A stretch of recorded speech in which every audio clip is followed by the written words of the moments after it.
আজকে আমি গেলাম ব্যাংকে সকাল সকাল ঘুম থেকে উঠেই আমার R15টা নিয়ে বেরিয়ে পড়লাম রাস্তার উদ্দেশ্যে।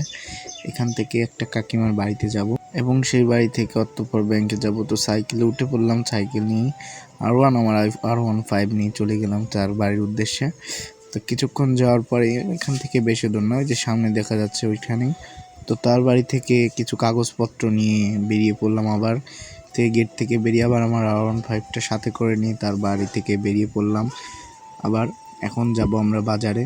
তো বাজার থেকে আমাদের এখান থেকে বাজার বেশি দূর। তো আপনারা যদি এরকম মিনি ব্লগ পছন্দ করে থাকেন তাহলে অবশ্যই আমার পেজটি ফলো করে দিন। কিছুদিনের ভিতরে রেগুলার এরকম মিনি ব্লগ নিয়ে আসার চেষ্টা করব। এবং আমি আপনাদের সাথে কথা বলতে বলতে চলে আসছি বাজারে। এবং এই যে সামনেই আমাদের সেই ব্যাংক, এই যে মোড়ে পড়ে আছে এখন, এই যে সামনেই ব্যাংক। তো এখান থেকে আমি সাইকেলটা স্ট্যান্ড করে রেখে এখন ব্যাংকের ভিতরে ঢুকবো। সাইকেল রাখা শেষ, সাইকেলটা পাশেই স্ট্যান্ড